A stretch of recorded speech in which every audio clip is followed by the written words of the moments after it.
Hey y'all, hey y'all, hey y'all, hey y'all. Happy Thursday. Happy thriving Thursday. Why I feel like I ain't seen y'all in a minute.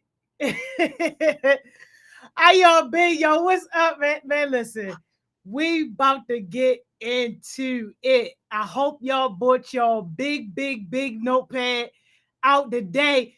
Cam Gotti, I missed y'all more, man. What's up?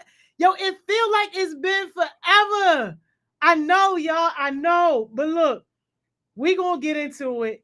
We got a great topic tonight. I'm excited about this topic because we started talking about it somewhere else. It was last week. I can't remember where, but we started talking about like change management and grief and all that stuff. And I was like, you know what? That's a great leadership topic to get into. So we gonna get into it. What's up, y'all? Hey, did y'all let Mr. Elaborator get the top spot? What's up, Mr. Elaborator? How you feeling, yo? Breathe in your top spot air, Mr. Elaborator. How you doing, yo? Look, I got to get through my welcomes, y'all, because before we get into our lesson, we got a special guest. Y'all already know who he is. So once I click him on, y'all going to go crazy for him and show him all the love. But he was like, Miss Joni, I got something to talk beats about. Need them involved.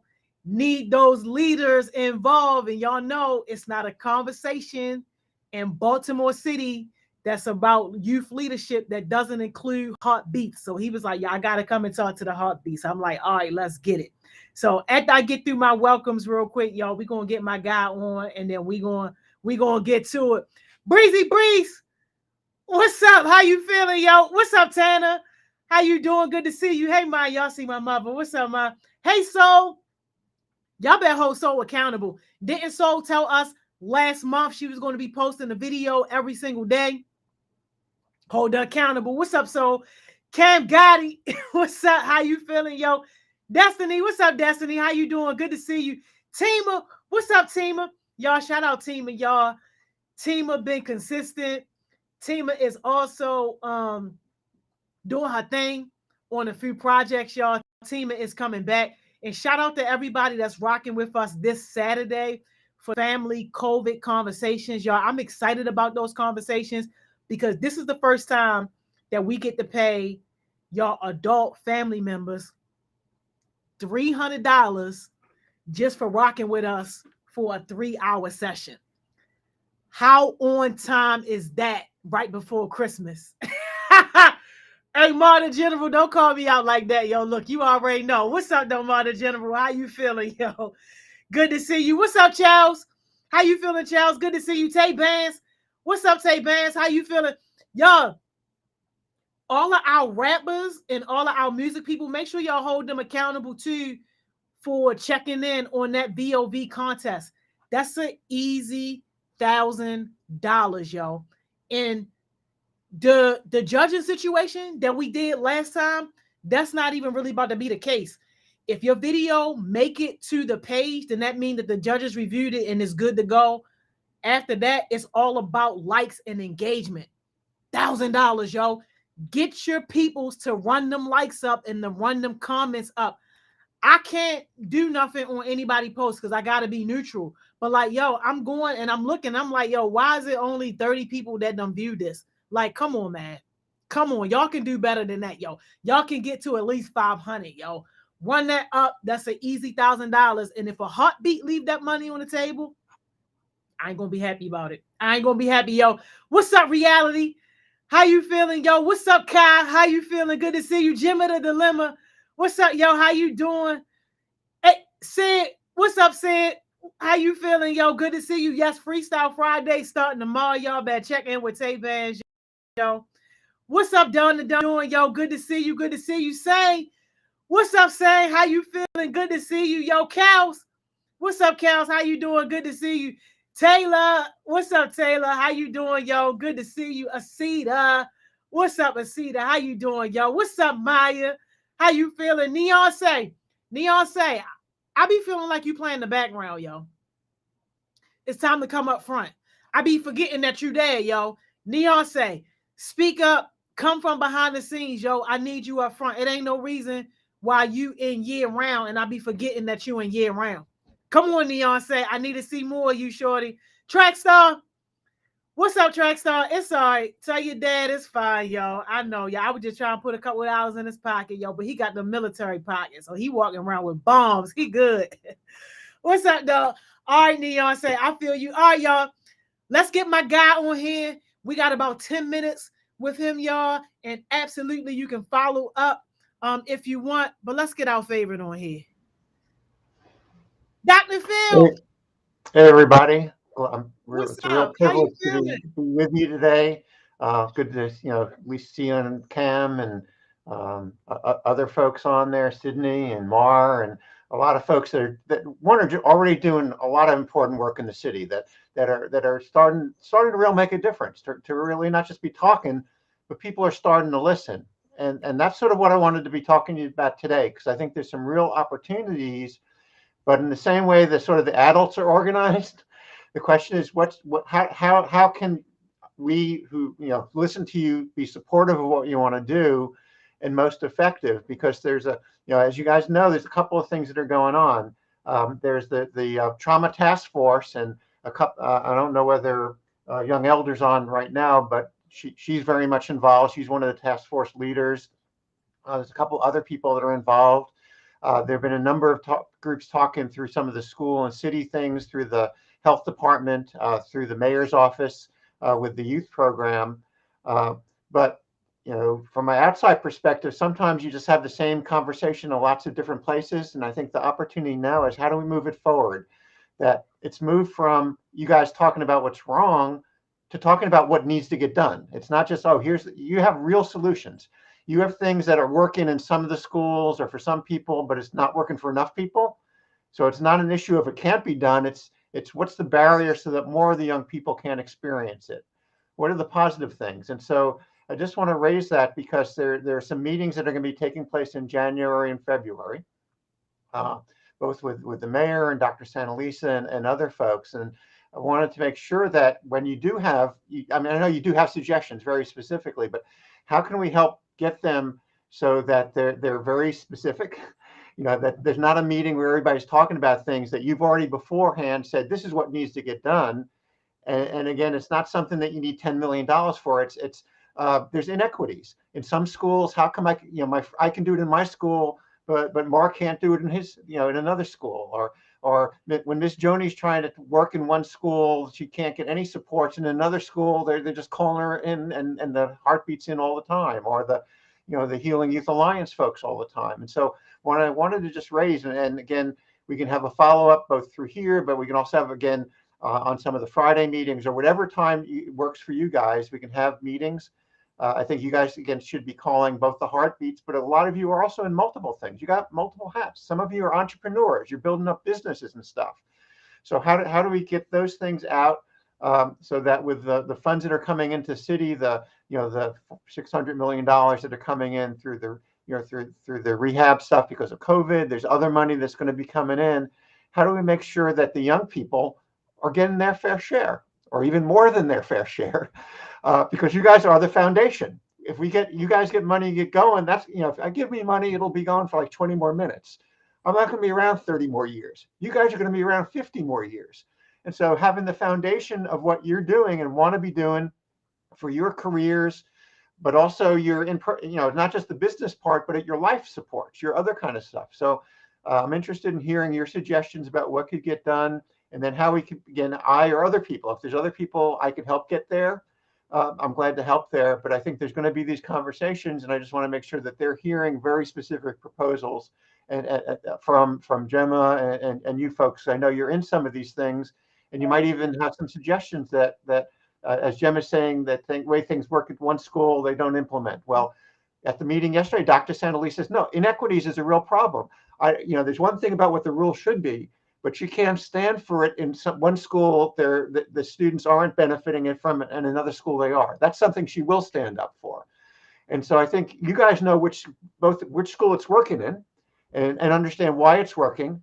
And it might be that the principals need to get educated, or the teachers need to get educated, or there's too many subs in one place, or neighborhood groups like Heartbeats is able to get into one school, and for some reason they're not able to get into another school. So your specific suggestions, thinking about both the end of this month and then early in January, being able to work those things out. And then whenever I hear about the meetings that are upcoming, I want to make sure I get that information to you guys so that you guys can be at those meetings.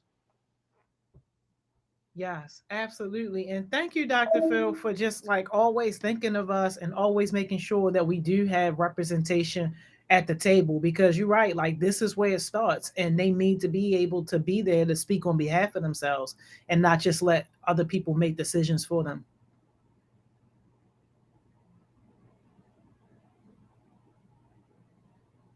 Anything else you wanted to share with us, Dr. Phil, on that? No, I think it's really then just you're, getting from, there's probably a dozen people on the Zoom right now who are involved in these different groups that have a specific suggestion about uh, how they could be heard better. Or again, a lot of times, again, and this happens to adults too, the people that are in power, they listen to folks and then they just go off and do what they wanted to do anyway. And I think we Yeah. can't let that happen. And I think there's enough people wanting to support the youth voice that it's not a political issue. It's that the youth not only have voices, they have real experience about what needs to get done, and they're the foundations, and we need to get behind them and understand how we can be, supporting what they want to be doing. And I know there's probably both positive experiences with Gemma and other folks, Mar and a lot of folks, Cam, as well as specific challenges that it's in this group, it's not moving. They're just talking about stuff, and then you meet again next month and they're talking about the same stuff. Yeah. Adults love to do that. I know the young people hate doing that. Once they've decided on something, they don't want to come back next month and have the same conversation. Well, I think again, getting that in front of the mayor, getting in front of Dr. Santalisa, and also Marilyn Mosby, again, depending what the relevant leader is, because there isn't one person in the city, but I think they all want to be listening to the youth. And I know already, I have faith that your suggestions are going to be good suggestions. And so how do we get that? And then how do we help them working with you to carry stuff through? I think is the challenge. Exactly. Exactly. Okay. Do you have a time and a date right now, like for people to show up if they were interested right I now? think whether this whatever is a good time, whether this obviously isn't a good time because you guys are already doing something. So whether Tuesday at about this time would be good for people. Again, I don't know with people's schedules. I'm assuming it's late afternoon, early evening. But if you guys just came up with a time and date, I'll make sure I'm going to be available for it. And it could either be in a week or two, or it might be the first week in January, just because I know things are really busy for people now. There's a lot of holiday things and other stuff. So maybe thinking about a day or time the first week in January. And then you guys can also figure out, I mean, I can come up with a Zoom. You guys, we can also figure out who else you want to have there, and even, what the specific proposal should be. Because I know there's very specific things that you guys have been advocating to, because I've been at the meetings.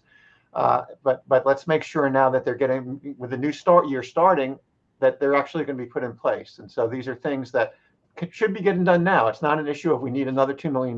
It's, wait a second, this could be done right now.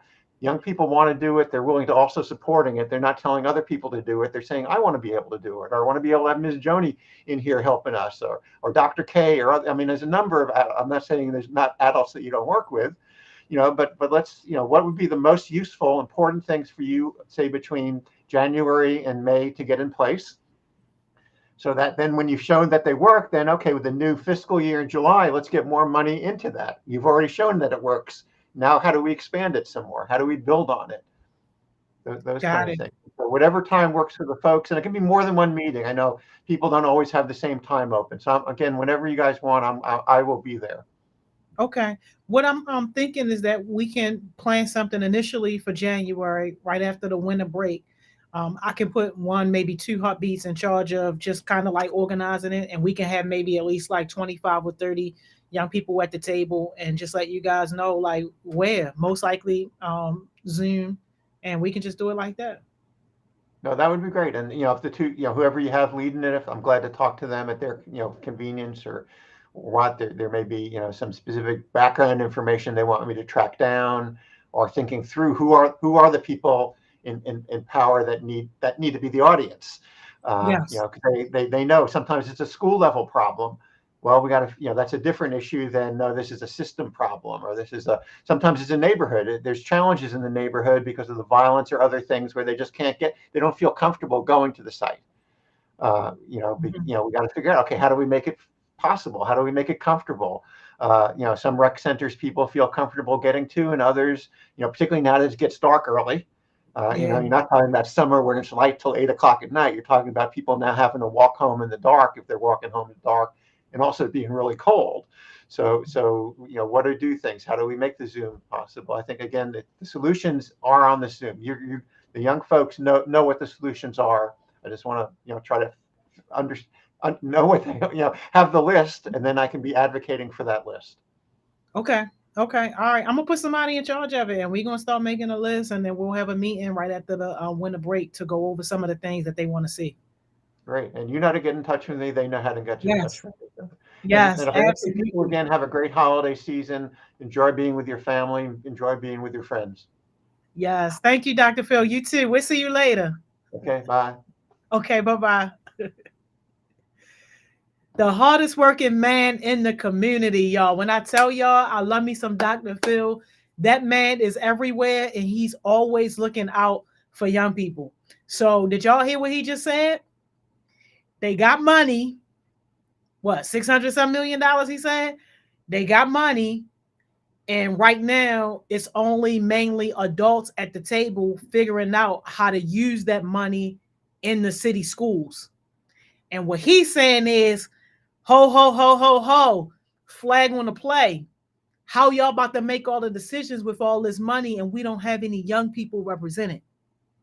So he wants us to basically create a list of some things that you would like to see done with that 600 million some dollars that they got. Have a meeting with the key players, the key decision makers to be able to say this is what we want to see. And then after that, hold people accountable for making sure that some of those things are represented. Now, obviously, if we come to the table with 20 different things, all of them probably not going to happen. But if we could have like our top 3 things, or maybe if it's just like out of the 3, this one we absolutely need and we can't bend on that, got to be prepared to do that. So let me know if anybody wants to volunteer to take the lead on this.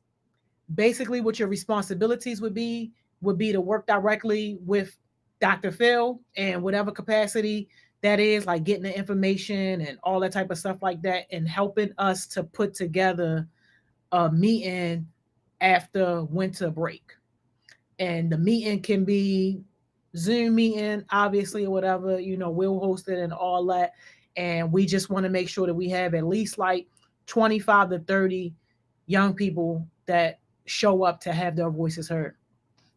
Jimba the Dilemma, you got it. I see your hand up first. You got it.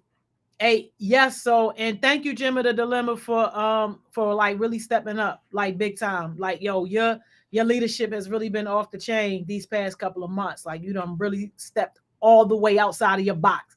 Not only did you step outside of your box, you like burnt your whole box down. So it ain't even no more comfort zone. So thank you, thank you, thank you. And yes, so he is definitely doing the Lord's work. Like, that man is out there. I see Dr. Phil at everything I'm at. All right, y'all. Let's get ready to get into this, talking about change management and the relationship with grief. Yes, chaos smoothie, like Jimmy the Dilemma, definitely been doing her thing, yo. Not the box is gone. All right, let me share my screen, y'all. Let me see what's up. Let me share my screen. Get y'all big notepad out for this one, y'all, because this about to get serious. All right.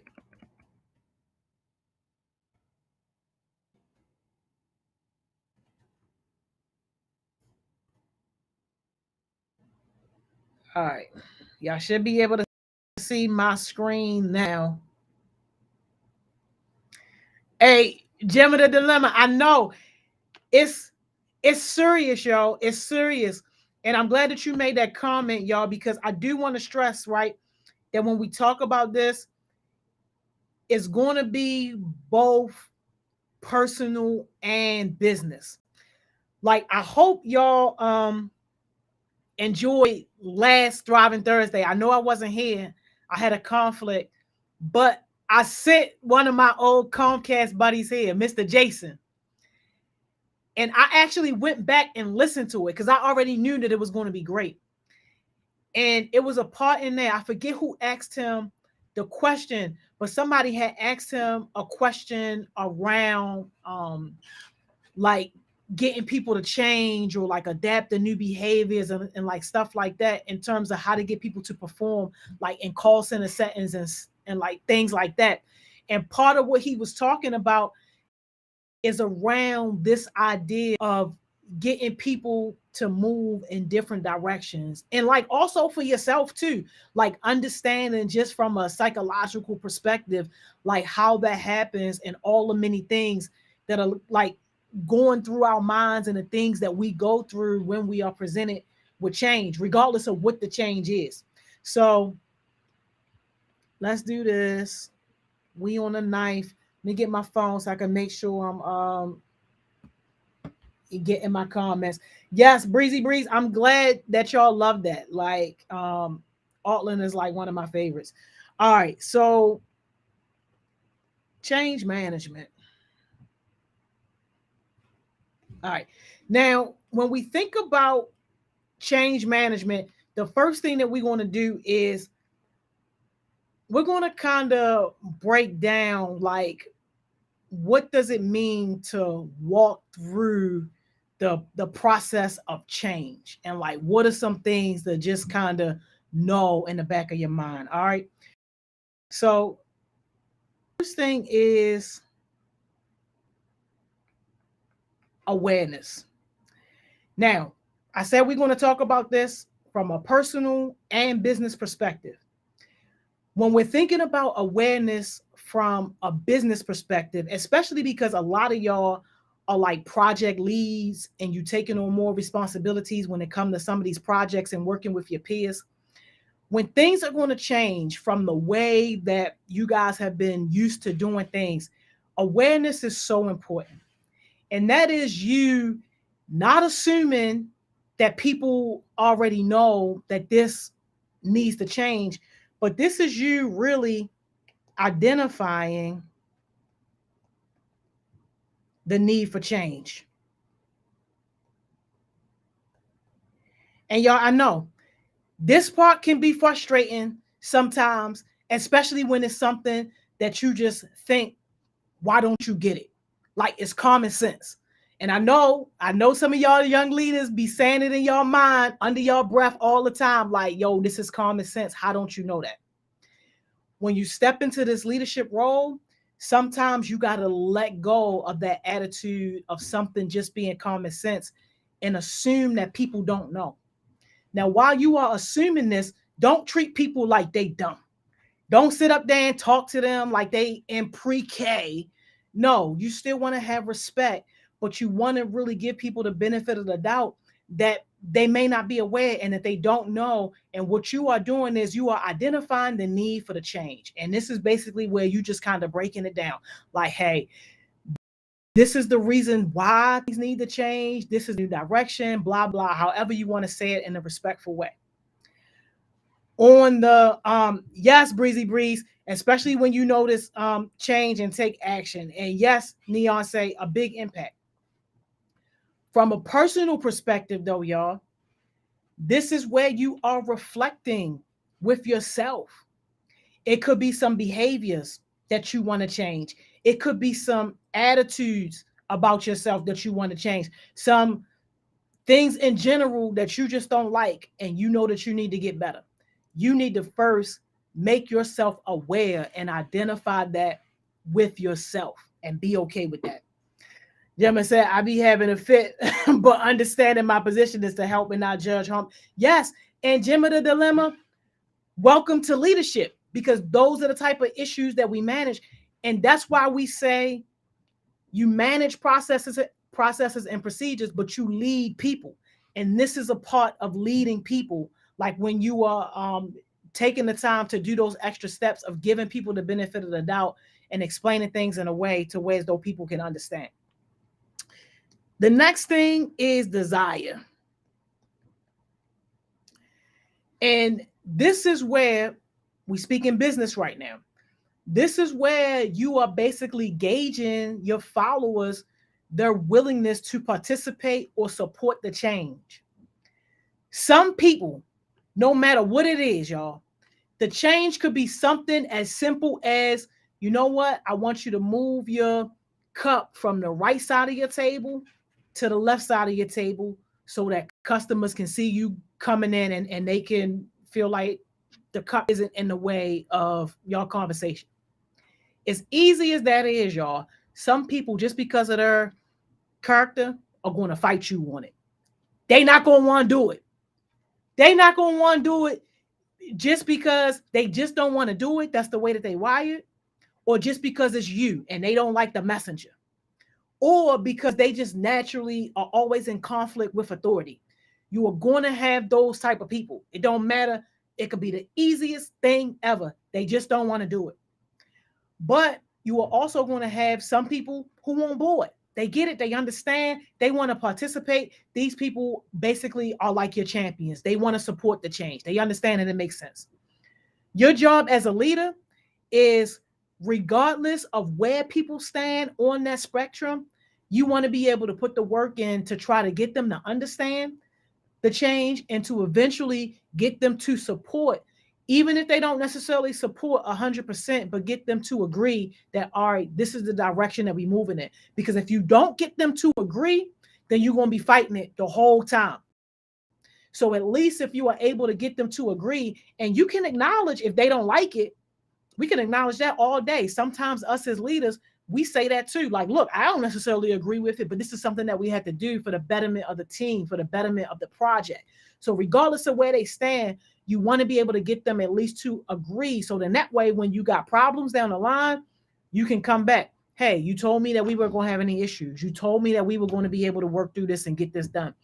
People have a higher sense of accountability when you're able to point back, all right, I agreed on it.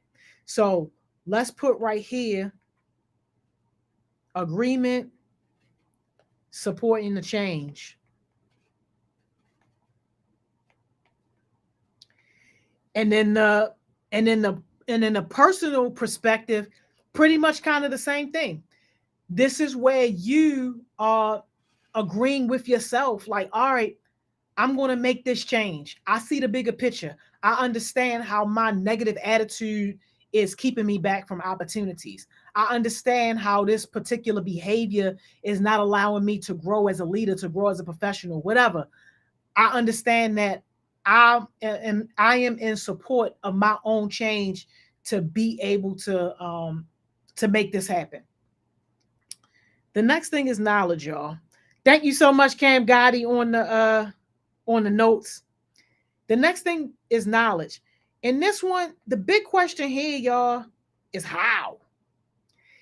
And especially in that leadership capacity, y'all, when you are telling the people that's on your team that they got to change, one of the first questions that they are going to ask is, okay, I got you. I hear you, but how? How are we going to do this? You got to be able to be prepared to walk people through. There are going to be some changes where you won't know the process. You won't know the how. You got to be transparent and explaining that to people. Look, I'm not exactly sure how yet. We are still working out what that plan looks like. But as soon as it's all mapped out, I will be sure to communicate to you guys. So you definitely want to be transparent on that. But more than likely, depending on what it is, you want to be prepared to let people know how so that they feel like they are able to make the change. From the personal perspective, this is where you got to be real with yourself. If you already know that you're not a cold turkey type person and you just can't do something overnight, even if it's the right thing to do, put yourself on that timeline. Figure out how you are going to be able to get that done. Figure out what resources you need. Who do you need to help you? Who do you need to support you? What other things do you need in place? Think of this as you gathering the knowledge and information that you need in order to make sure that you are successful. This is a big one right here, y'all. And we learned this one the hard way in Comcast, y'all. Some people aren't able to make the change. If you don't have the skill set, if you don't have the intuitive knowledge just on what to do, that change could potentially be impossible for you. It could be impossible. And us as leaders, it's our job to help people figure out whether or not this is something that they can learn, something that they can grow into, something that they had that they didn't know that they had, or is it truly something that's impossible? And I'll give y'all an example real quick, right? On one of our projects, there is a person who is sweet as they can be, lovely person and all that. But because of a disability, they are unable to effectively communicate verbally. When we started talking about we were going to do videos explaining to people what the project was about and really talking to people about what we were doing,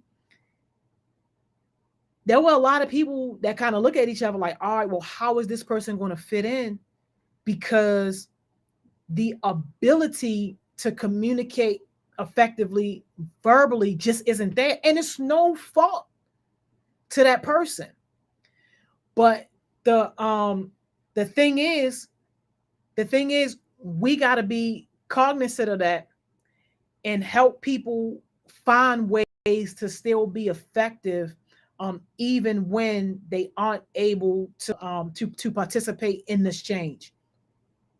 Trackstar said, you need the revising guards. Trackstar, I hope that's not me breaking up. Let me know if those guards for you or for me. Check in, y'all. Let me know if y'all can hear me clearly. And on the personal tip, again, this is you being real with yourself. Saying to yourself, do you have these abilities? Is it a knowledge gap? Is it a growing gap? Is it a learning gap? Like, what is it? And can it be solved?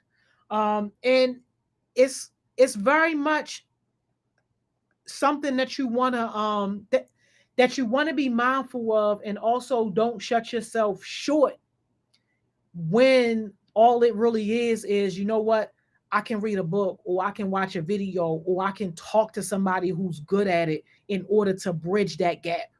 Some people just see the gap and they stop right there. Thank you, Cam Gotti. Thank you, Kai. Thank you, Maya. It's cutting out every now and again. All right. Hopefully we can stay together. All right. But this is the skill part. And then y'all, we get to reinforcement. And this one, this is all about sustaining. So when you think about reinforcing that change as a leader, as a people leader, this is where some people ain't gonna like you if you got to correct them on doing something in the new way, in the way we change to. Some people ain't gonna like that. They gonna be ticked off just because you saying something to them, and that's just their character. You got to be able to determine when it's somebody's character and when you truly, honestly could have said it better. Because sometimes it don't matter how you say it. You can say it and offer them sweet potato pie along with it. They ain't gonna like it just because they got a problem with authority. And then the same thing for yourself on the personal aspect. Once you commit to changing, once you commit to doing something, how are you going to sustain that? This is why January, February, you will never catch me in the gym. Why? Because all y'all New Year's resolutions people hogging up every machine can't get no machine January and February. But because 99.9% of y'all can't sustain it, come March, the whole gym is empty again. Because people aren't reinforcing what they committed to. People aren't able to sustain it. Hey, yo, Ken Gotti, I'm so serious, yo. I'm so serious. It's ridiculous, yo. It's really ridiculous. And this right here, y'all, the first few, let me highlight these. The first few, awareness, desire, and then knowledge. We call that being in the enablement zone. And basically, as a people leader, when you are in this enablement zone, this is where you really got to be mindful to try to give some extra support. This is where people are going to be asking more questions. This is where people might need more clarity. This is where you might have to kind of hold somebody's hand and walk them through as they experience that learning gap. We call that the enablement zone. This right, you get to this part, when you get to ability and reinforcement, we call that the engagement zone. And that right there, that is when people are engaged and they are basically doing it on their own with little to no support. You know, you got this one right when you ain't really got to check up on nobody. They coming to you, reporting the progress to you, letting you know how things are going. Yes, Breezy Breeze. Thank you for saying that. You gotta be patient with people doing those process too. Like you have to be patient. Even if you think that they could be doing better, even if you think that they could be doing more, it's a way to push your people and talk to your people so that way they are inspired to want to do more versus you just micromanaging them or you got the authoritative whip out trying to whip them into shape. Like, nah, you really want to be able to inspire people to move from that enablement zone to that zone. So I hate talking to people and working with people who always get upset when you ask questions. I know, like in Breezy Breeze, I will tell you this from a leadership perspective, like you can't really take that personally. Like, and that is why emotional intelligence is so important and why we spend so much time talking about emotional intelligence. Because if those people had high emotional intelligence, they would not make you feel like you being a bother or like you being annoying to them. Even if you are, you would never be able to tell. You would never be able to know. A lot of people in leadership positions, they don't understand or know how to handle when they got 100 people asking them the same questions or when they got people basically being repetitive about something that they feel like people should already know. Like it really is stressful and it takes a toll emotionally on leaders. And some leaders just aren't good in communicating to people when they are frustrated or when they burnt out or whatever. So instead of them just being honest with themselves and saying that, they take it out through their communication and make people feel like they being a hindrance when really, no, you need that person to be better. So it would be in your best interest to make sure you get them up and running. Um, Another thing that I'm gonna say on that piece before we move along is that a lot of times too, leaders forget that it was on them to set people up for success in the first place because some questions and some issues and stuff like that can be prevented. Not to say you're going to prevent all of them. That's never the case. Things are always going to slip through the crack. But if you got 100 people asking the same question, asking the same thing, you as a leader now need to go back and say, okay, why is everybody on my team asking me the same thing? What did I fail to communicate? What resource did I fail to provide them? And I give you an example on that real quick. With our year round, we get all these questions and stuff about payroll. Like it seems like it just never ends. So one thing that me and the team looked at when I had a conversation with them, I said, well, what can we do to set people up better? So as a result of that, we're making like a FAQ sheet. We are doing a checklist, and we are also creating like this calendar to help people stay on track.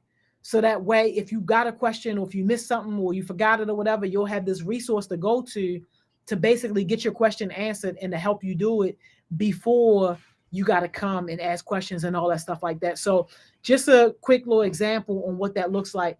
Cam Gotti said, so is it fine if sometimes you think it's a little annoying in your head but not act on it? Absolutely. Cam Gotti, what? I would be a bold-faced lie if I told y'all that I didn't get annoyed sometimes.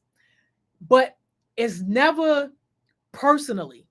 It's never because of a heartbeat, or even if they not a heartbeat, whatever you I'm dealing with. Like me, just as a human, like sometimes I get annoyed and I have my different emotions that I'm going through, but I have mastered the abilities of controlling my emotions and not letting my emotions control me. I could be having the worst day of my life. The people around me, unless I tell you, nah, we creating this positive atmosphere, we're creating this inspiring atmosphere, and that's just because me, the person that I am, like I know that I'm too blessed to ever make it about me. And I know that even on my worst day, somebody would be praying to have the type of problems that I have. So that's just me and my perspective and how I live. But once you've mastered your emotions, like you will definitely be in a strong position to not project onto people when you're going through your stuff. And that's just something that as a leader, like you got to be able to learn how to do, especially if you want to be an effective people leader. Uh Ken Gotti said, normally I'm just transparent though. Ain't nothing wrong with that. Um, ain't nothing wrong with being transparent. I think we all got to figure out like what our balance is and what that looks like. But just like for me, because of the type of work that I'm doing, like my work is too pressing for me to talk about these little problems that I got that ain't even really problems. They actually blessings. But I feel you. I think it's just being honest with myself, though. I think about how I'm communicating. Absolutely. Um, Trackstar said, how should we address it when we get annoyed? Trackstar, that is an excellent, excellent question. I would say first, do that reflecting in the moment with yourself and think, what are you really annoyed about? Are you annoyed about something that happened at breakfast and that's still lingering? Are you annoyed about the person that you just got finished talking to? Are you annoyed about a personal situation that's happening? First, identify the source and where it's coming from. And if the source truly is that person, um, try to figure out why it is. Like, do you get annoyed just because you feel like this person is a needy person? If so, you got to shake that off. You're going to have to learn how to work with and deal with some people who are needy. Everybody's not going to be needy, but you got to learn how to deal with the ones who are. Are you annoyed because you feel like this person is trying to be shady or slick or lazy or trying to get out of work? Like, I would say, ask them straight up. Like, whatever it is, don't say it with an annoyed tone of voice, body language, all that. Like, really ask genuinely and open that conversation up and let people know, hey, I want to understand so that I can support you better. And like, really try to do that work as a people leader to figure out the source and see how you, as a leader, can better support the person. Because the thing about it is, if this person is on your team and you got to work with this person, they probably not going to go anywhere. So you projecting your annoyance onto this person is only going to complicate the relationship, make it worse. And then the things that you need to get out of that person, you probably not going to be able to get it out of that person because now this person know that they annoy you and that they upset you and make you mad and all that type of stuff like that. So again, it really is an art when it comes to handling your own emotions and how you approach those things. Bless said that what you just said. Okay, Bless, I love it. I'm glad that you understand it, yo. Maya said, my problems be my face. My faces will say everything before I get a chance to open my mouth. Maya, it's a lot of people like that. And that's why we spend a lot of time on emotional intelligence and communication. What did we say? Over 60% of communication is nonverbal. So that means your body language, your tone of voice. You got to work on that. You absolutely have to if you want to be an effective people leader. If you get into a position where you are leading other people and your body language is not in check, people are not going to respect you as a leader. They're not going to trust you as a leader. They're going to think that you say one thing and do another thing, even if that's not true. That's just what they're going to think. because they are hearing everything that you're not saying. Got to figure that out. You got to figure that out. Yes, Martha General, identify the source. Trackstar said sometimes it be them asking the same questions every day. Yes, and Trackstar, I get you on that. And this is where I would say, as a people leader, challenge yourself to provide them resources that put a buffer in between you and that person. So if you notice that somebody is asking the same question every single day, what kind of resource can you give that person to where as though they can check that resource or refer to that resource to answer that question? Sometimes it's a video explaining exactly what it is with the answer. It might be a FAQ, like how we developing now with our year-round team. It might be a Word doc and an email that just say, "Hey, if you have questions about this, and that, refer to this email. You can save this attachment," like whatever it is. But that's the creative part of being a leader. When you see that these things are happening and trying to figure out how can you cure them. Um, Reality said, "My face give of attitude, and I don't be mad. It's just how I am." In reality, I get you, but like, yo, understand that even if that's how you are, figure out what you can do to mitigate situations that might be negative because of your facial expressions. And I know for me, like, people that don't know me think I mean all day long just because of the way that I look or the way that I might be silent or straight faced in a meeting or a conversation or whatever like that. You got to figure out what works for you in terms of how do you say something different with your body language and with your face. For me, especially when I know that the person don't know me like that, and me knowing this, that this is how I can be perceived, I try to smile a little bit. I try to smile. I try my head and just like do like little small subtle gestures that say to people with my body language that I'm here, I got you, I'm in tune, I'm, really not mean, I'm really right here with you. So that works for me. You got to figure out what works for you, but don't just accept that's just the way I am. Because as you climb the ladder in leadership, like, and I'm talking about moving from level 1 to level 2 and above, where you actually leading other people, you're going to need to be able to create instant relationships with people, and you don't want to block trust with your body language or facial expressions. All right, Jimmy the Dilemma said, "Make sure your energy does not reflect your resting face." That's something I did. Absolutely, that's a pro tip right there. That's an amazing tip. Absolutely, making sure I show my vibrant personality when I talk or laughing, making light of jokes. Absolutely, yes, yes, and yes. Those are amazing, amazing pro tips that Jimmy just dropped on y'all head right now. So I hope y'all taking note of that. Yes, reality, good. I'm glad that that is helping, y'all. And that's what we here for. So look, y'all, let's get into how this relates to grief, right?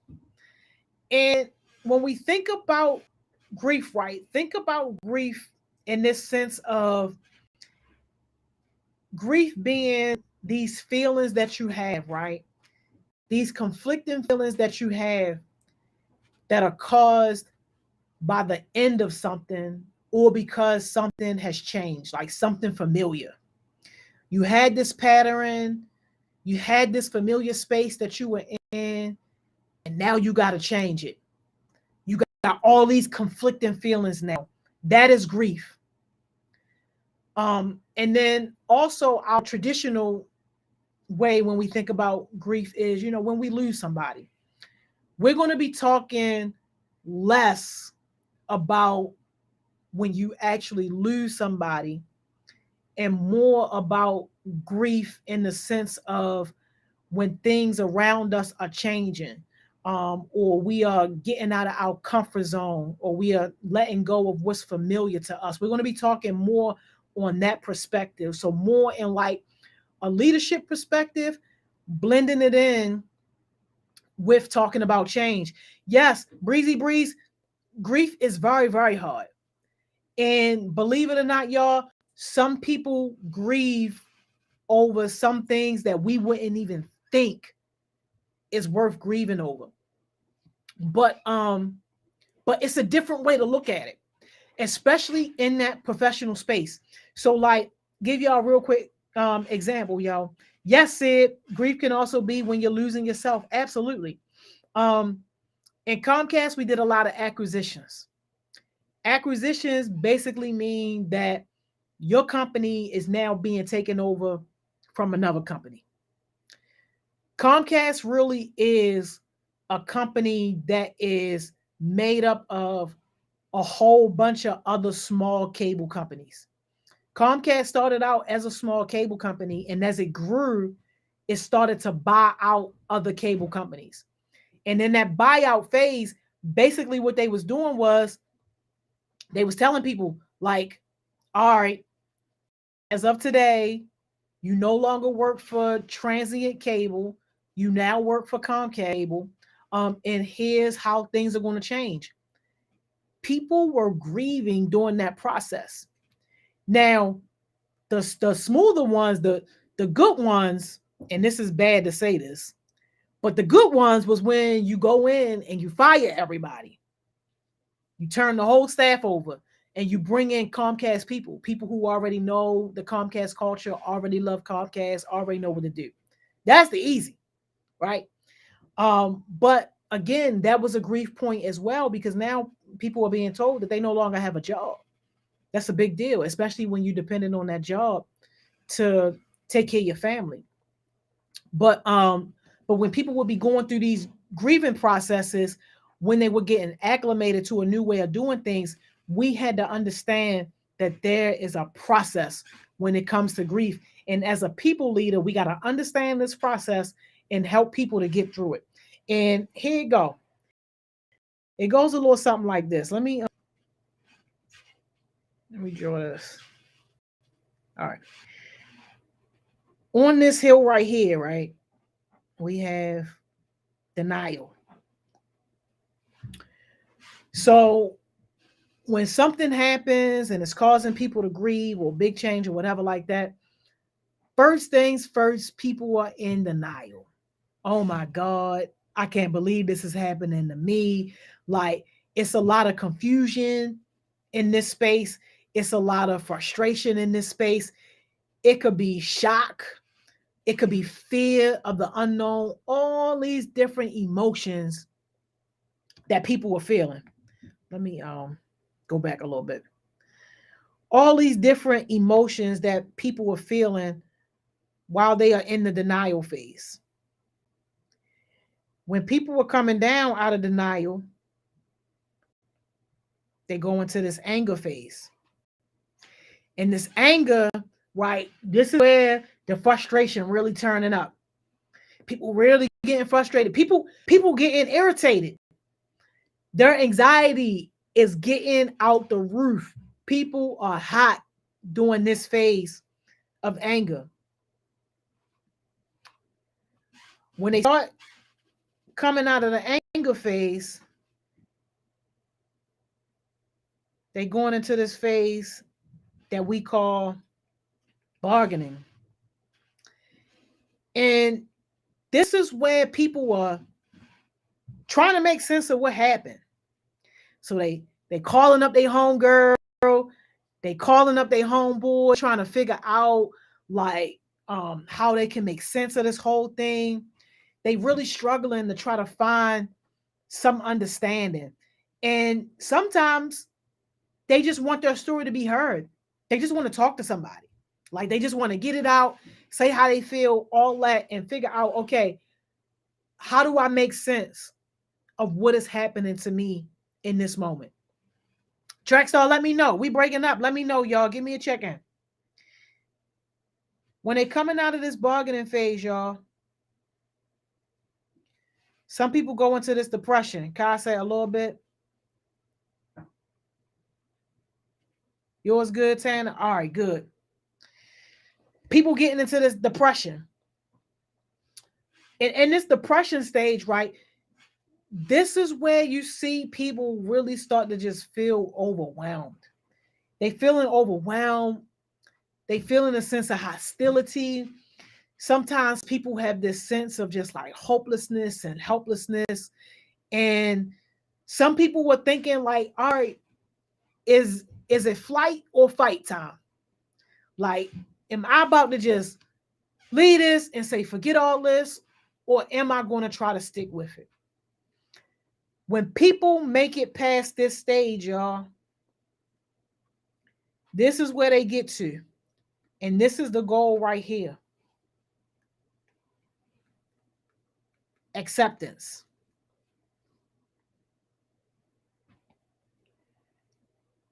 This is the goal. Being to a place where we have achieved acceptance. And when we are looking at acceptance, we thinking about, all right, okay, you know what? We got it. This is what it is. What does our new normal look like? People are exploring options for how they can truly adapt and how they can truly live with whatever this change was, and just really moving on to the next level and outside of these different emotions. Kai said different stages, but it all depends on if you can handle all. Yeah, absolutely. And Kai, I'm so glad that you made that point, because some people get stuck. Like, it is not uncommon, especially in the workplace, for people to get stuck right here. It is not uncommon for people to get stuck right here. And again, we putting this in terms of leadership, y'all. When you are a people leader, this is why it's important for you to be able to understand this, so that you can be able to somewhat identify and relate with people and help them move through the process. Some people are going to get to acceptance in 5 freaking minutes. Something devastating is going to happen in their life, and they are going to move through these different feelings 5 minutes, and then boom, they on to acceptance. How do I move forward? What do I got to do? Some people, depending on their personality, they might even skip some of the phrases. I know personally, for me, like, I'll skip this bargaining and I'll skip this depression. Sometimes I might be something really bad happen or whatever. I'm going through these phases. I might be in denial, like, oh my gosh, I cannot believe it. What? Are you serious? You gotta be kidding. Like, I'll be in denial for a few minutes and then I might get real angry about it. That's when I'm about to cuss somebody out. But then I'll skip the next two and say, all right, you know what? All right, well, what's the next move? What do we gotta do? People who have a strong personality, people who have a strong hold on their emotional state, are able to push themselves through a lot faster. People who don't necessarily have that skill, or sometimes they just need time, might spend a little more time in some of these phases. But again, our job as people leaders is to help people move through. Um, yeah, Breezy said that's the most relieving feeling ever. Absolutely. When you can start accepting something and move on in a positive way. Absolutely. And that's where we want to help people to get to. Thank you, Cam Gotti, on the notes. Jimmy said, what about when people accept their position or the situation and choose to move on to something negative or not grow further and change path towards something else that may not be best, but it seems more appealing and easy? That's a great point. And Jimmy, the dilemma, people who choose to go that route, they are going to have to live with the consequences of their choices. Now, when you're doing something that's easier and it's in the spirit of, I want to work smarter and not harder, that makes sense. But you can't um, move to something that is easy but is half baked, or is not necessarily in the right direction that you want to grow into without some type of consequence. It's always going to be a consequence, whether you feel it now or whether you feel it later. And sometimes those consequences can be passed on to other people, which is also not a good thing. So you might have made a mess up decision that, yeah, you might not feel the full brunt of it, but somebody else now got to carry that burden because you decided to take the easy way out and not really do what was right. I hope that made sense. So say I'm slow on the battle to acceptance. Yeah, I feel you. A lot of people are, and you recognizing that and knowing that is the first step of you being able to try to move towards that faster. Cam God, I need some time with changes sometimes. Absolutely. Cam God, we all do. And depending on the situation too, we might move to acceptance faster in one situation than in another situation. Um, I think it just depends on what type of change it is for me. Absolutely. Absolutely. Hey yo, not the voice saying 7B. Hey yo, that's my timer, y'all.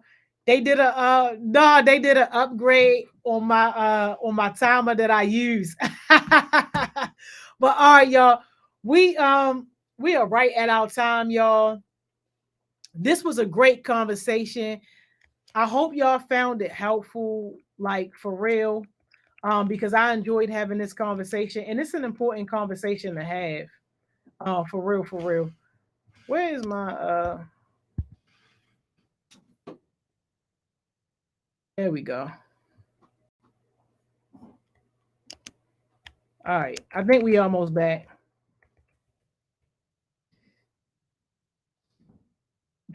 Yeah, thank you, Tay Bands. Taylor said, honestly speaking, I feel that right now I'm stuck in the anger phase. Hey, and Taylor, thank you so much for bringing that up, and thank you for being honest. Y'all, let me say something on that real quick before we get beats on here. The anger stage and the depression stage is probably the worst stage to be stuck in, because at the end of the day, the only person you really hurt is yourself. That's it. You are only really hurting yourself when you get stuck in those spaces of being angry. So you really got to figure out with yourself, what is it going to take for me to be able to move to a state of acceptance? Um, because the sooner that you move to a state of acceptance, the better you are going to be. You can't operate in your best self when your mind is messed up, when your heart is messed up, when you got all these negative emotions. People ask me all the time, why am I so great at everything I touch? And y'all, this ain't me tooting my horn. This ain't me coming out of a place of ego or nothing like that. I'm just sharing with y'all a pro tip on how I think about things, especially when it comes to like leadership and excellence. I'm able to be excellent at every single thing that I do, partly because I'm able to control my emotions. If I allowed my emotions to hinder my performance, I would not be as great as I am with the things that I do. You are never going to be able to show up as your best self when you got these negative emotions lingering around in your spirit, lingering around in your heart and in your mind.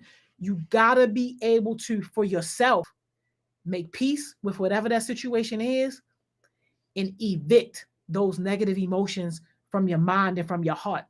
Even if you're doing a good job, even if you think you're doing good, even if you think that you're holding on, I promise you, you aren't reaching your full potential if you got those type of negative emotions taking residency inside of you.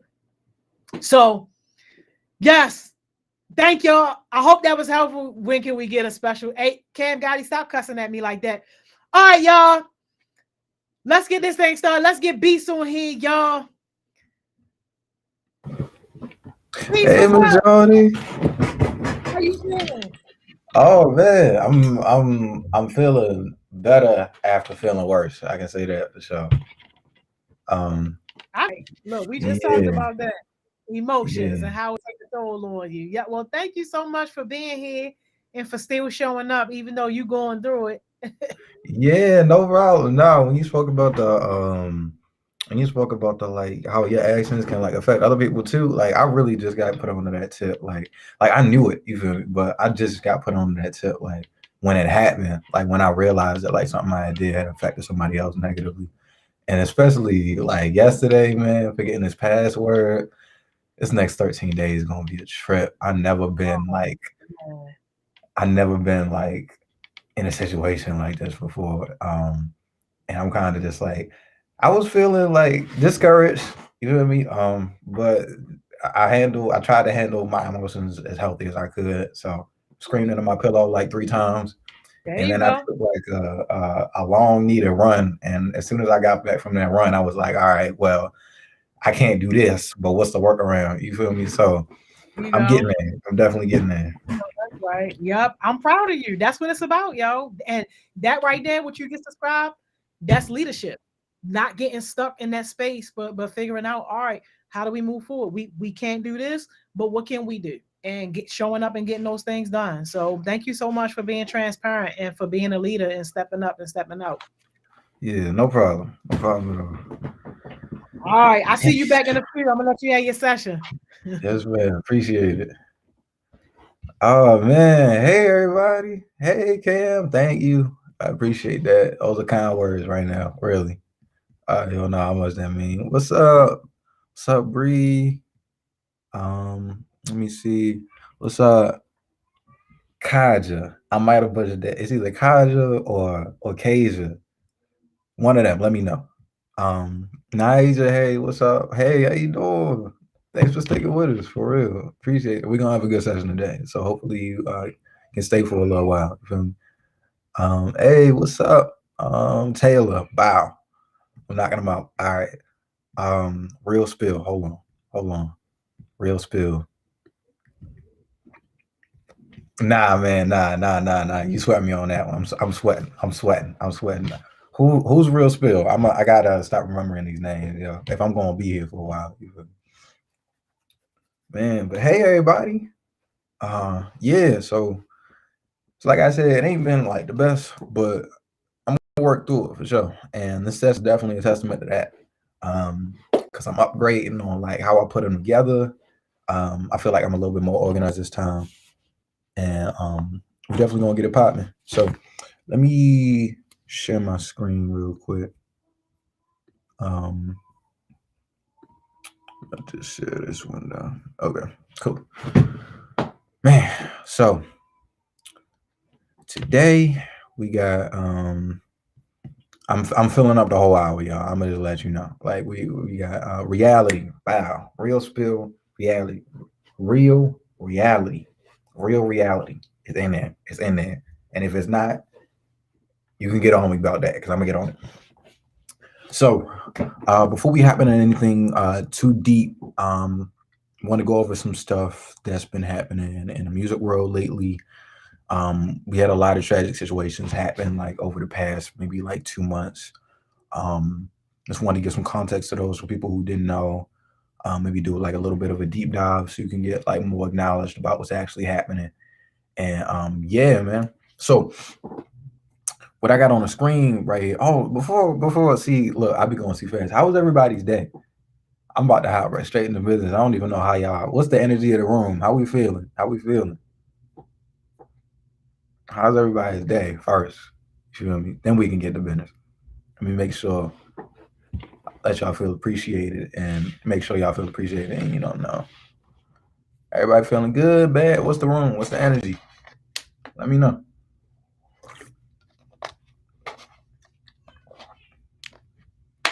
Okay, good. That's one good. There we go. That's 2 good. That's 3 goods, matter of fact, because she put it twice.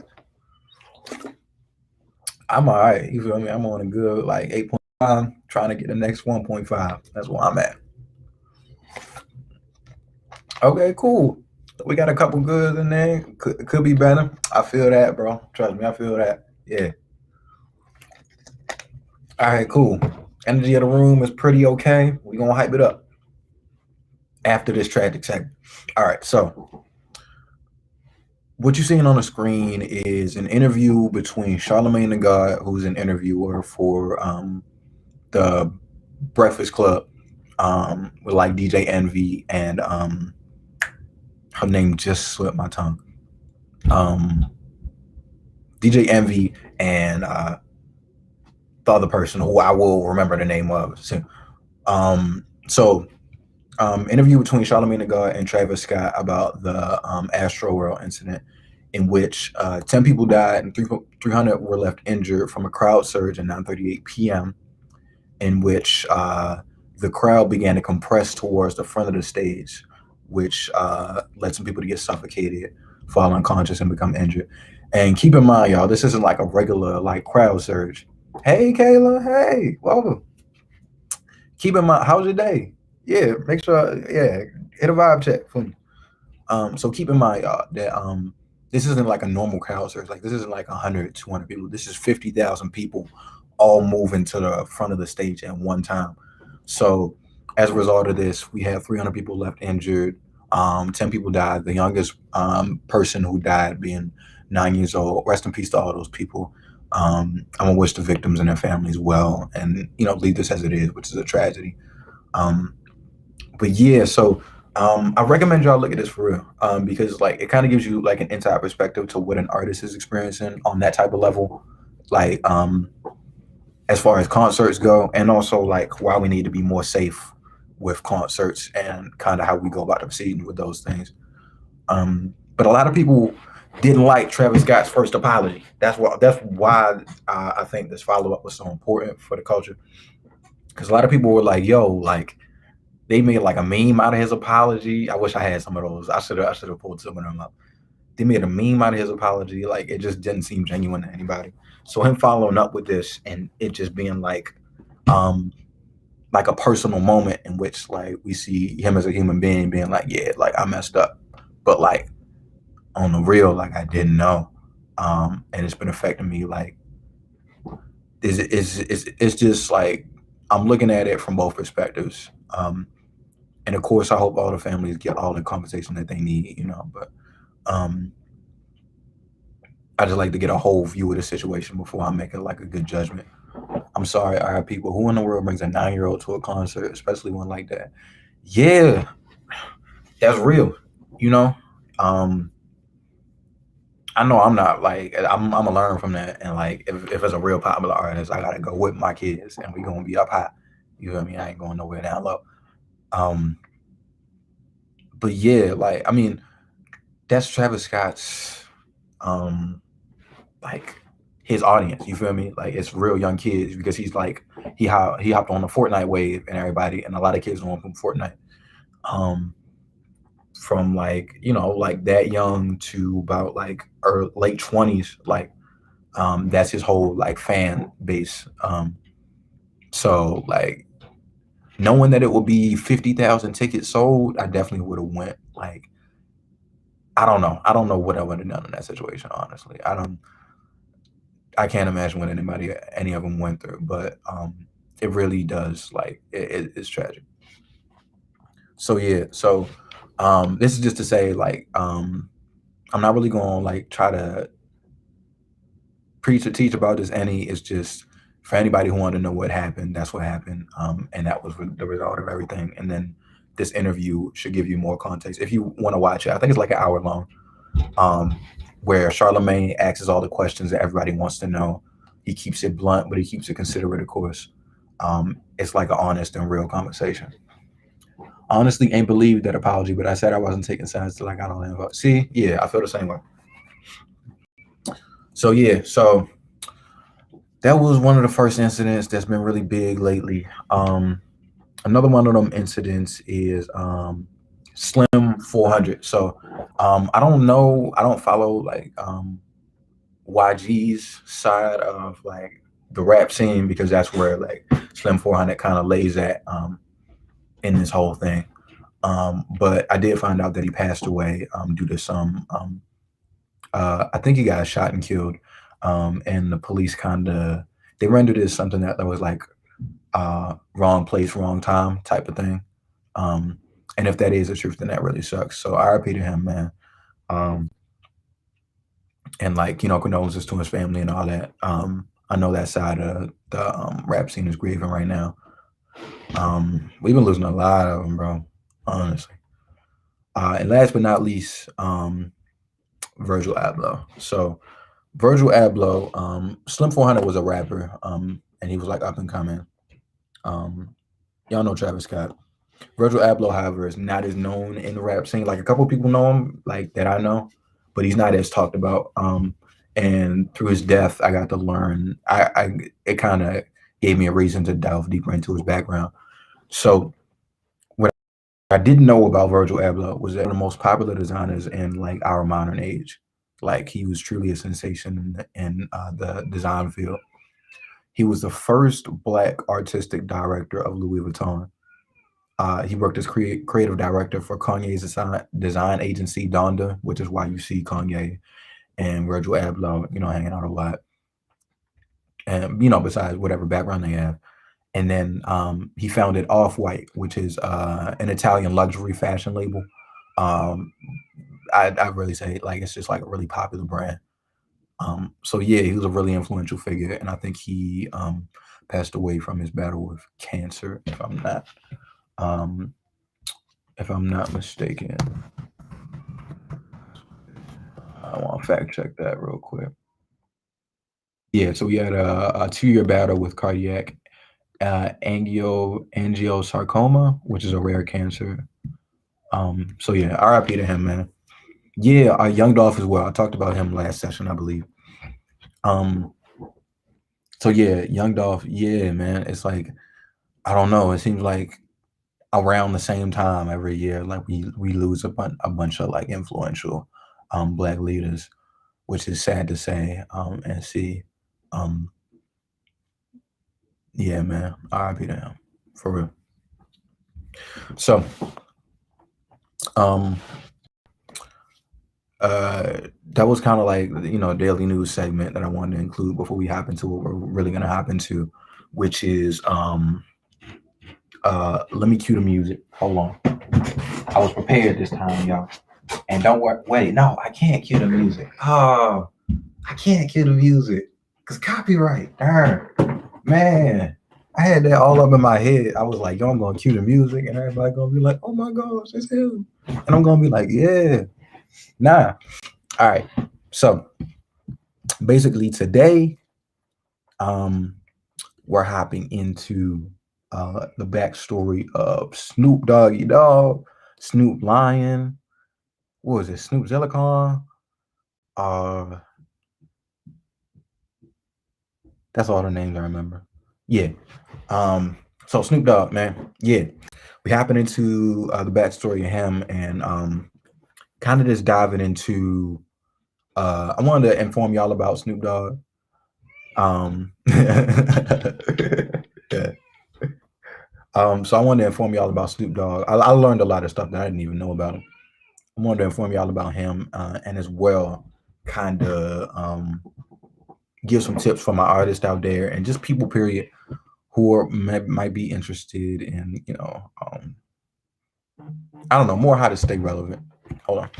Give me 1 second, y'all.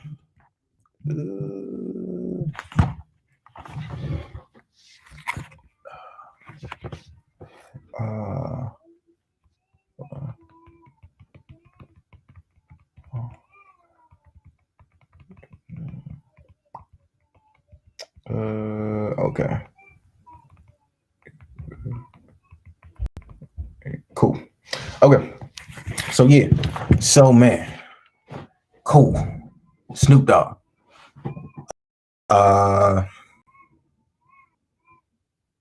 Okay. Let's just keep it. So Snoop Dogg was born Calvin Cardoza Brodus on October 21st, 1971 in Long Beach, California. He was the second of 3 sons named he was named Calvin Cardoza Brodus Jr. after his stepfather. His mother named Beverly Tate. His father Hernando, who was a Vietnam veteran, a singer, and a mail carrier who left the family. Snoop was only 3 months old. So young Snoop, like teen Snoop, I don't know, like around that age. So young Snoop, he loved watching a certain television show, so much that he got his nickname from it. I'm guessing some of y'all are gonna like it's gonna take Maybe the younger ones not as much. So here's a quote by him. So he's like, when I was a kid in the 70s, I used to watch a show called Charlie Brown, and there was a certain character in there that I used to love so much. And my mother said I started to look like him because I watched him so much. And that character was Snoopy. So I thought that was pretty interesting. So Snoop, by the age of 10, Snoop began singing and playing piano with the Golgotha Trinity Baptist Church. And by the 6th grade, he decided he would try his hand at rap. And he decided to do this all the way through high school. And he was pretty good at it, you know. He gained a reputation as being one of the best up-and-comers in Long Beach. He had a high school sweetheart by the name of Shantae Taylor, the woman he would go on to marry in 2004. They divorced for a short time, renewed their vows, and together they have 3 children. So throughout high school, he was enrolled at Long Beach Polytechnic High. Snoop tried his hand in employment and bagging groceries at a local shop known as Lucky, but this wasn't paying the bills for him, so he decided to get in a drug deal. So around this time, he spent 3 years going in and out of prison. He was associated with the Crips and a gang known as the 20 Rolling Crips. Let me go to that slide real quick. The 20 Rolling Crips, which is the second largest African American criminal street gang on the east side of Long Beach, California. So he got arrested several times for drug possession, and at the age of 18, he accidentally sold to an undercover cop and landed himself in prison for a full year. And you know, something I just thought of, and like I think it's interesting. I watched what's that movie, bro? I watched Training Day. Right? And I think Snoop was making a reference to his past in Training Day, because in Training Day he's like in a wheelchair and stuff, right? And like he's selling drugs. So this will be around the same time, you know, that or this will be referencing around the same time as that. And so an undercover cop actually like pulled him up into like a store or something like that, started roughing him up, trying to get information out of him. So I think that was interesting. I actually do think that was a reference. So at the age of 18, he sold to an undercover cop and landed himself in prison for a full year. Then one night his family home was shot up and a bullet hit the wall just above his mother's head. Now around this time, Snoop realized that his life was going down a dark and dangerous path. So he decided to redirect his talents and take music more seriously. He graduated high school, and in 1990, he formed a group called 213, representing the area code for Long Beach. This was a group formed with his cousin Nate Dogg, who was a legend, by the way. Nate Dogg, Little Half Dead, and Warren G, who was a stepbrother to Dr. Dre, which I didn't know it at all. Matter of fact, no, I knew that. I knew they was brothers. I ain't no stepbrother to Dr. Dre, who at the time had blown up with NWA. So think about it, man. At this time, like, I can't even think about how influential this group is, because all of them are legends. Like, I know Warren G specifically, like I follow him on IG and stuff, and he has like a restaurant now, and like he does like, I forget it, is it like meat roast or something like that? Like he turned his audience from music into like a restaurant. And Nate Dogg as well. Wait, no, I think Nate Dogg passed away, if I'm not mistaken. Yeah, Nate Dogg passed away. R.I.P. Nate Dogg. But yeah, so legendary group. So 213 began recording underground tapes, and Warren G, stepbrother to Dr. Dre, would plead with Dr. Dre to like give them a listen. And one lucky night, right? So he's at a house party. He got his opportunity, and as soon as Dr. Dre heard Snoop Dogg's gangster delivery, he knew he had to meet with him. So following this, Dre and Snoop began to work together on a single deep cover for the movie the same name. By the time Drake started recording The Chronic, Snoop was his right hand man, and he ended up performing on more than half the album. And think about it, like the Chronic is like legendary as far as rap albums are considered. Like it's wild. So of course the Chronic was a smashing success, and everybody wanted to know about Snoop Doggy Dogg. Like, who's this smooth brother? What's he doing? Like what's popping? Like, who is he? You feel me? Like, he cool.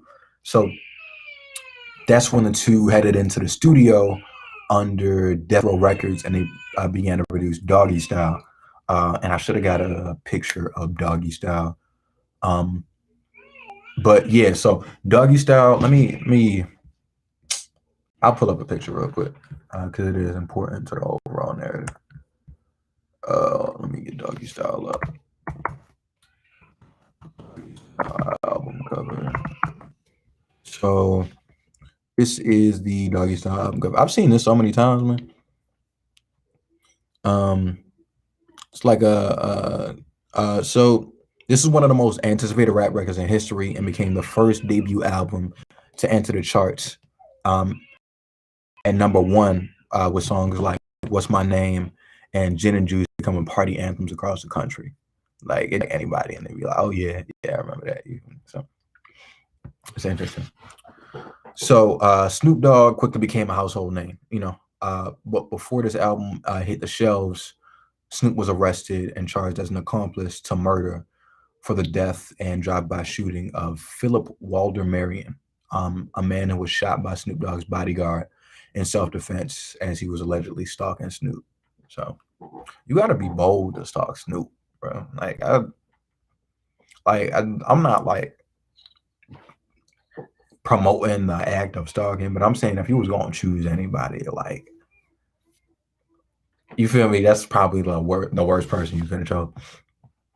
Anyway, Snoop stood trial in LA where it was concluded in February 1996 with both Snoop and his bodyguard being acquitted of all charges. And then he went back to work as quickly as possible with Dr. Dre as his producer on his follow-up album known as The Dogfather. And, many more albums to come, of course. So, yeah, that's like just the backstory of Snoop Dogg, right? So hopefully y'all more acknowledged. If you learned anything from that, just let me know.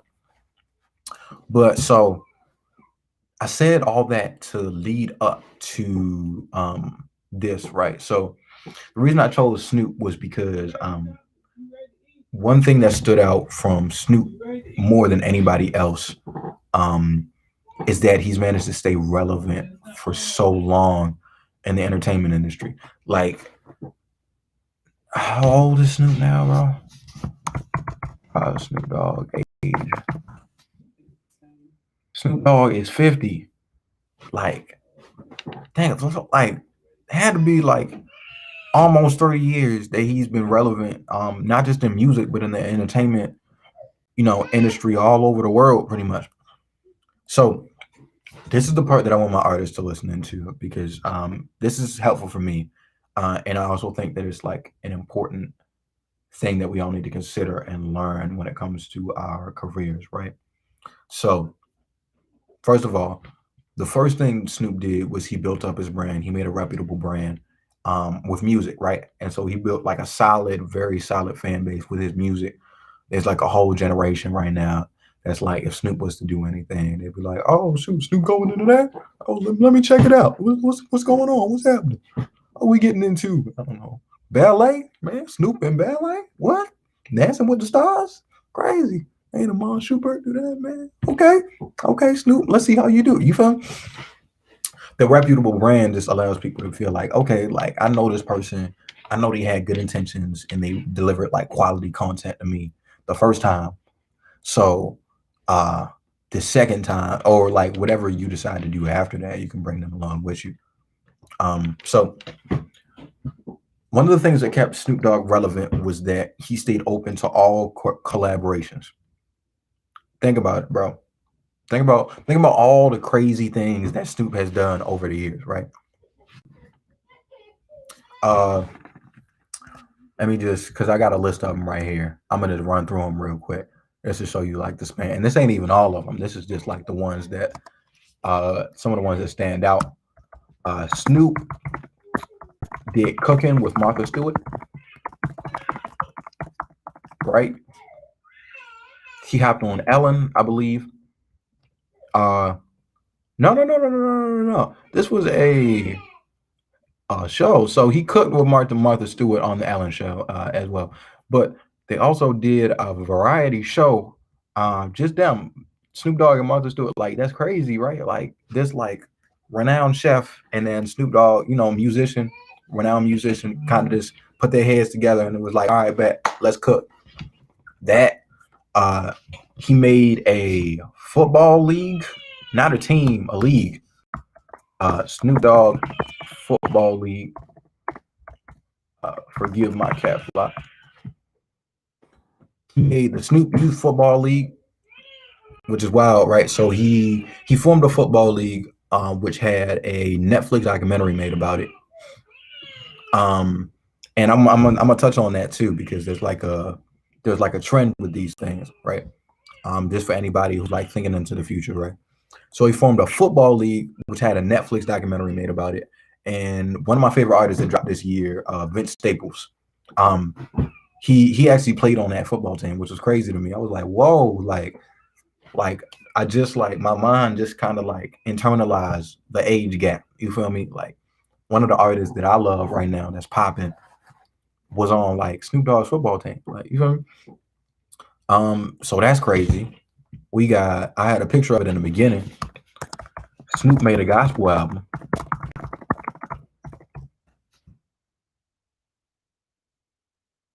And I remember when he first like came out with this, and I was just like, wow, bro, that is like, that's the least thing I expected, like because of like the brand that I have had of him as the start. But he made a gospel album because he felt like people needed it in that time.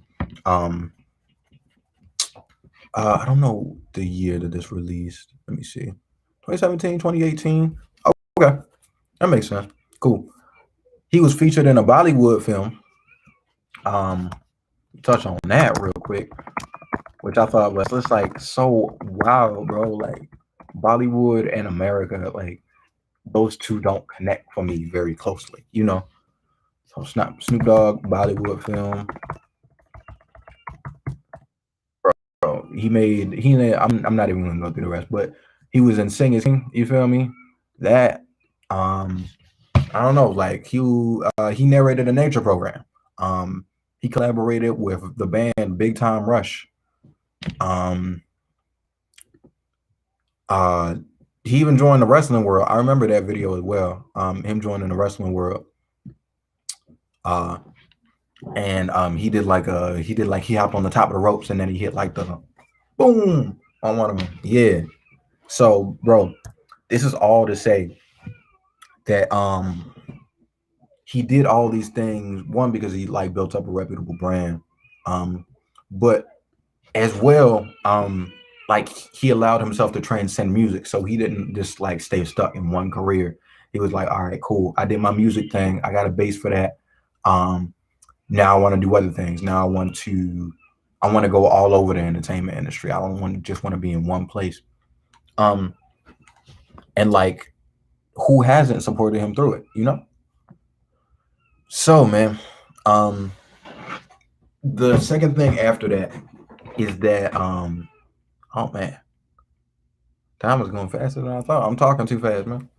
The second thing after that is that Snoop, my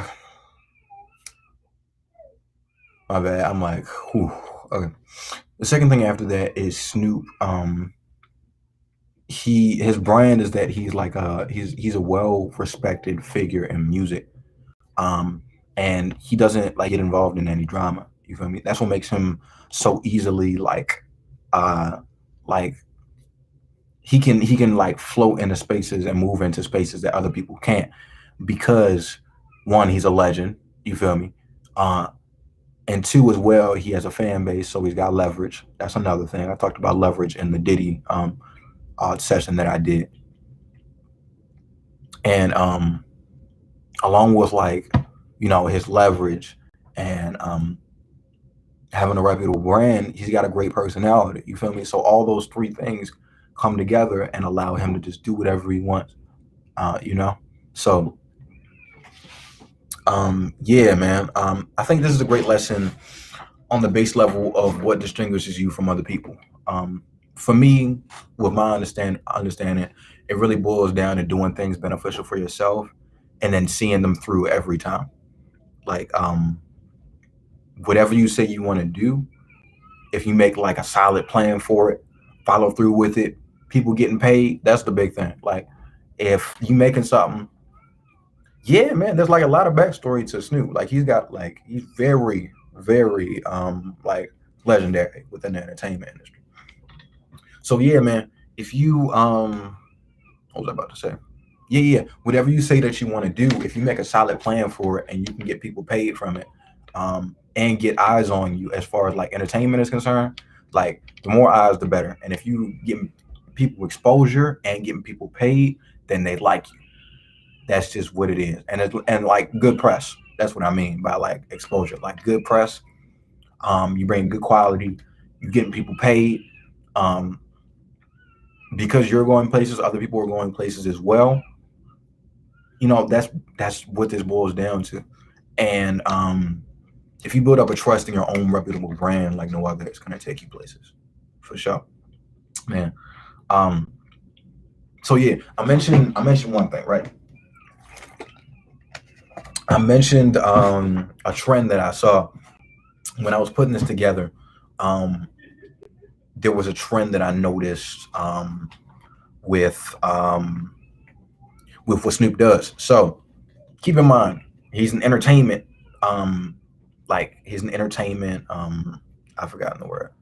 He's an entertainer. There we go. I'm gonna just keep it short like that. So when you're an entertainer and you do stuff, you know as well that you can get paid from because people want to see what you're doing. Of course, like if you're an entertainer, like I don't know, like you could do anything pretty much. And as long as you make it entertaining and where somebody's wow and they're like, yeah, I want to see that. Matter of fact. So Snoop was like, all right, man, I want to make a football league, right? What followed that football league was a Netflix documentary. So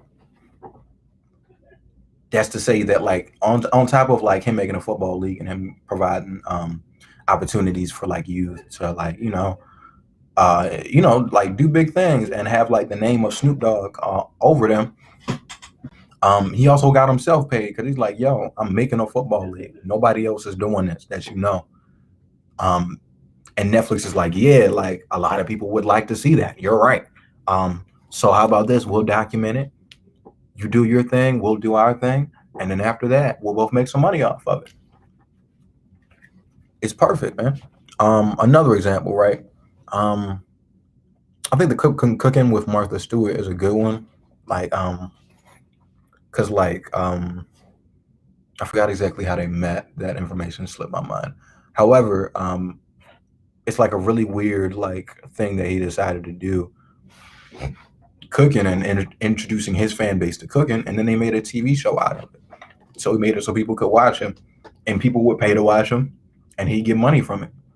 So that's all to say, like as an entertainer, like people want to see your process. That's where experience comes in, and experience matters.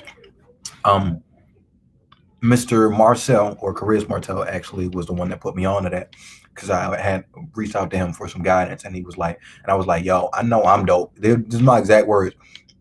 I know I'm dope, but I want other people to know I'm dope. And he was like, all right, bet, document your process. Show people what you're doing. Show people how you do the things you do. And then make a class out of it and sell it to people. And I was like, yo, crazy. Like that's really like what people do, like what I see people doing nowadays. And he just broke it down like simple like that. And Chris Marcel, my bad, is he's the owner of Blackwater. Blackwater is a event venue / recording studio in downtown Baltimore. But yeah, so as an entertainer, as entertainers, we have the ability that a lot of people don't have, which is that a lot of people are interested in what we're doing all the time. Like because I'm an artist, all my friends hit me up and they're like, "All right, when you dropping the next song, bro? When you dropping the next song? What's happening? What you doing? What you doing, bro? I've been waiting a long time for that song, you know." And I'm gonna honor that, of course. But um, since people are interested in what we're doing all the time and we're always doing interesting stuff, whatever we do, we can monetize off of it, even if it's something that we're already monetizing off of. As long as I find a way to make it interesting and introduce new information or the same information in a new way to which people can be like, yo, that's wild, bro. I got to show this to the homie, you know, then I can make some money off of it. Um, so that's all to say, like, um, that like there's like layers to this as far as like how you can get paid as an entertainer. And I think Snoop Dogg manifests that perfectly with like how he trailblazed through the entertainment industry. You know, everything he did is televised. Um, which reminds me of like the I think Snoop Dogg basically break it down pretty simple because so some YouTubers are kind of entering the ring of boxing right now. That's the thing. Like a lot of YouTubers are boxing. And that started from KSI and like Logan Paul. I probably don't know anything about this, so forgive me. But so KSI and Logan Paul are popular YouTubers, and then they have their own ventures that they went off and took their fan bases to. But KSI decided to hop into boxing because he really didn't like Logan Paul, and he was like, "All right, bet, fight me then." And Logan was like, "Bet," and then they made an event off of it. It went really big. They got money off of it. Cool. They're actually friends now, which is funny. Um, and what is it? I'm pretty sure Snoop. I think Snoop was either at the Logan Paul fight or he was at the Jake Paul fight. One of them. But um, Snoop was there too. You know, which I didn't expect.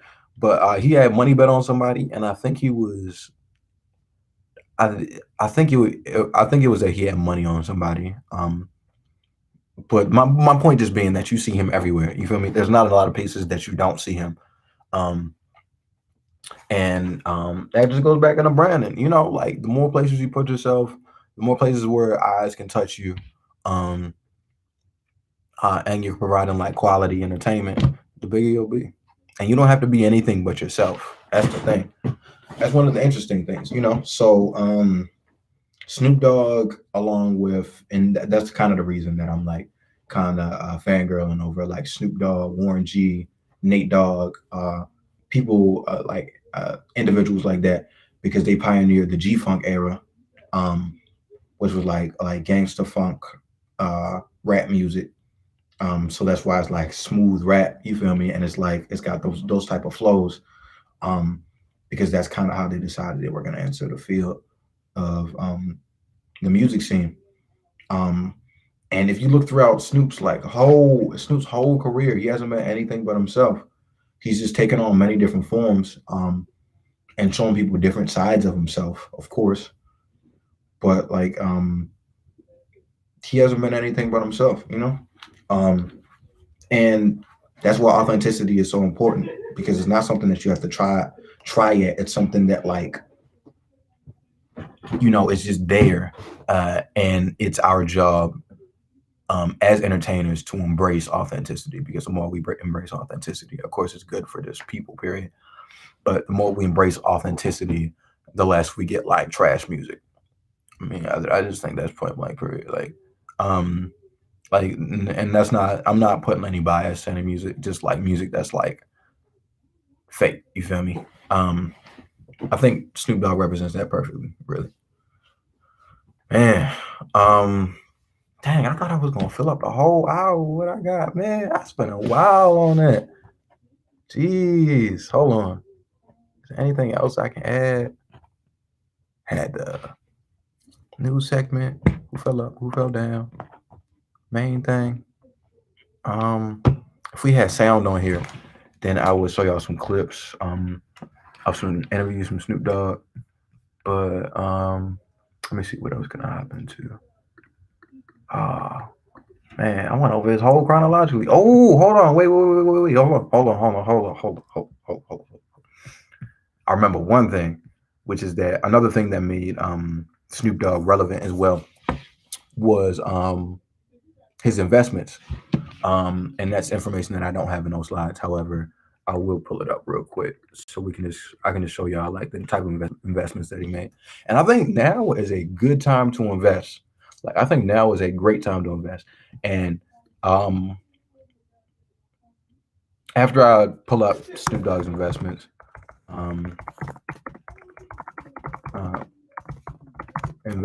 I'll tell y'all why I think so. Because like it's a very clear like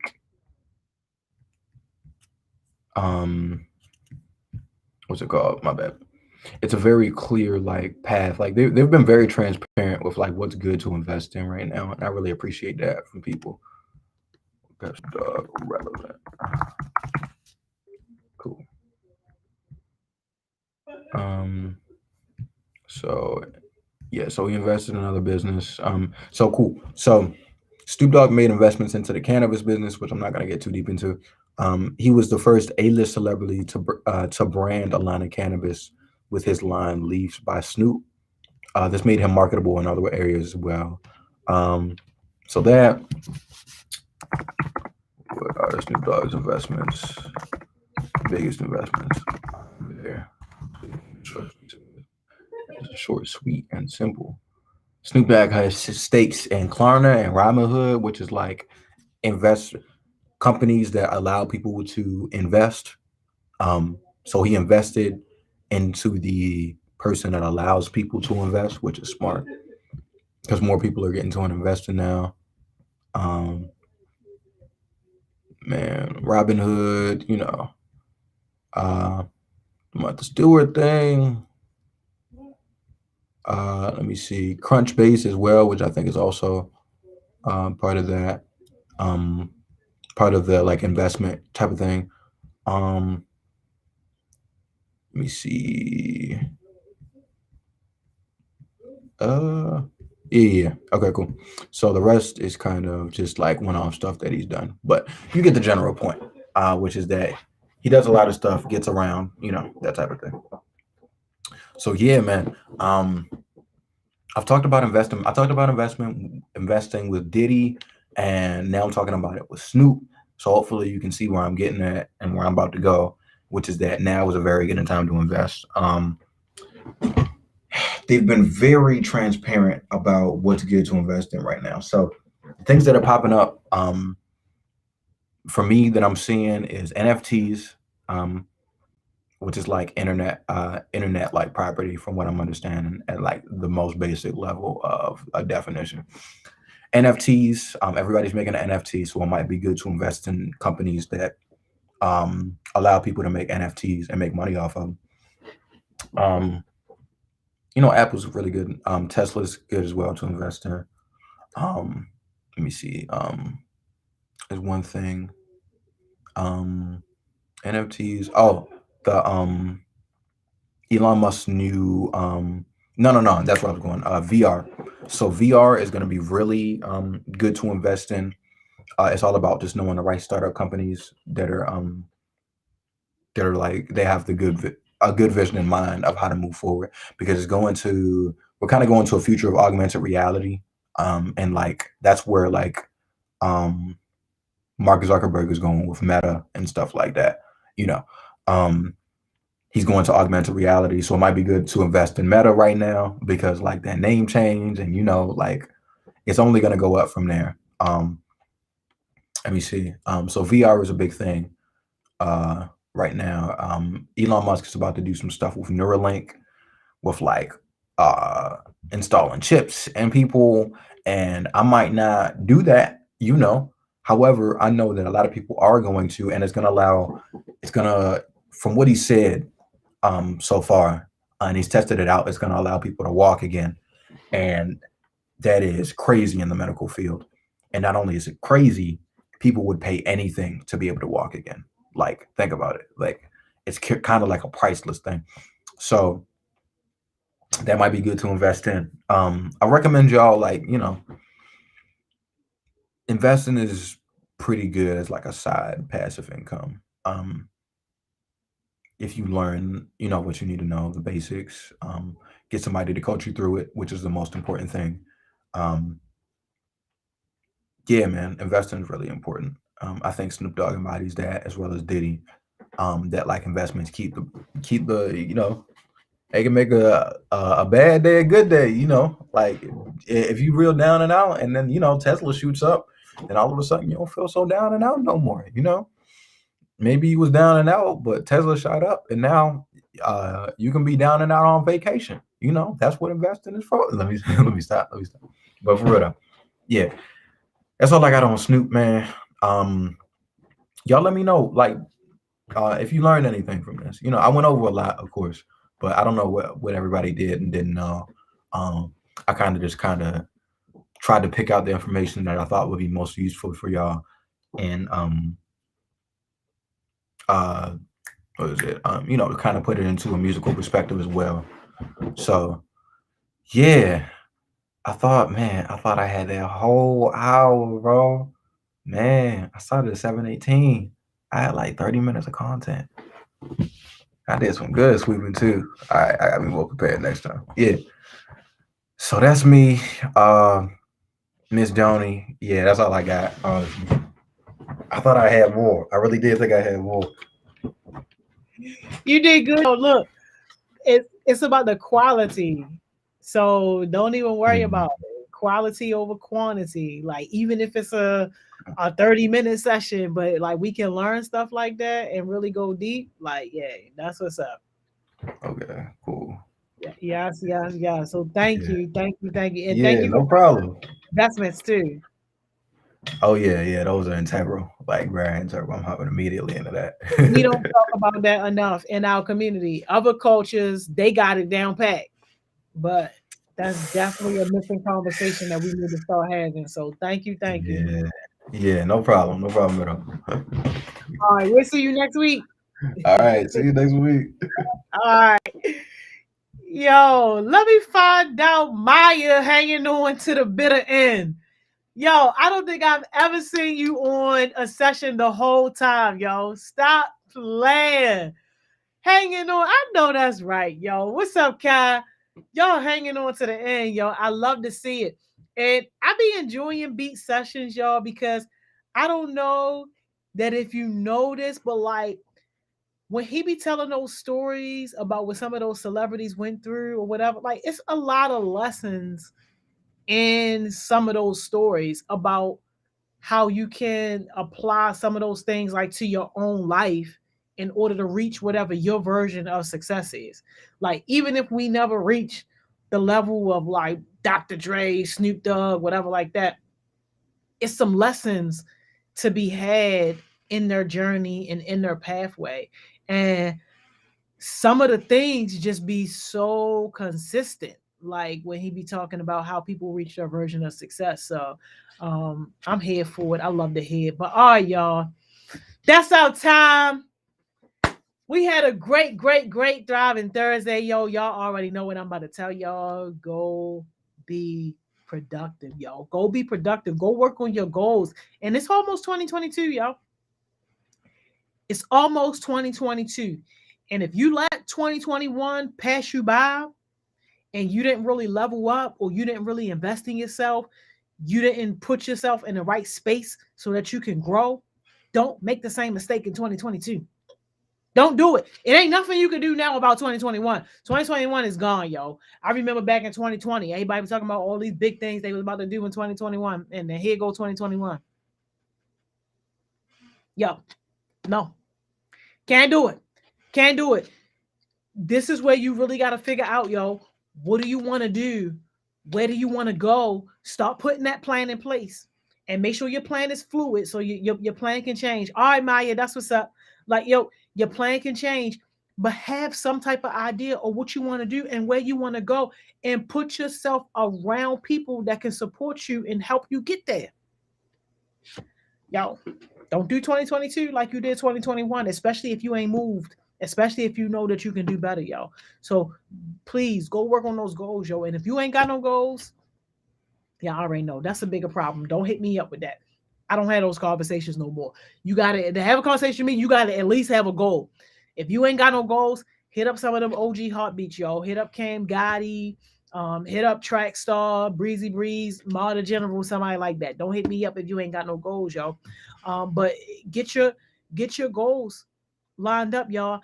And I be begging y'all every single week. Get some of those people from them schools that can't read, yo. I want some of those people, yo. We got to do a better job of reaching people who want to be successful but just don't know their options, just don't know how, and all they need is a support system, yo. We gotta do a better job of reaching out to those people, yo. And if everybody could reach one person a week, we'd be doing all right. We be doing all right. Cam Gotti said, hit me up. Then you can hit her up. Absolutely, Cam Gotti. Long as they know, yo. Long as they know. But all right, y'all. Am I going to see y'all? Let me make sure I'm gonna see y'all next week because we all Christmas week, y'all. Let me see. Yep, I'm gonna see y'all next week. And then it's the following 2 weeks. I ain't gonna see y'all. So I'm gonna see y'all next week, Driving Thursday. And if you're rocking with us for all the other stuff, I'm pretty sure we got Power Professional next Tuesday. So that's going to be a bomb. You already know Miss Tay going to go off. If you rocking with us on Mission Monday, or if you a guest or whatever, we're going to be on there. And of course, Winning Wednesday, y'all already know my people got it on a lot. I know Cam Gotti, that's how this holiday season be, man, with these breaks, yo. Don't do us. But all right, y'all. Y'all have a great night, and I catch y'all tomorrow. Focus Friday, duh. I'm out of here, y'all. See y'all.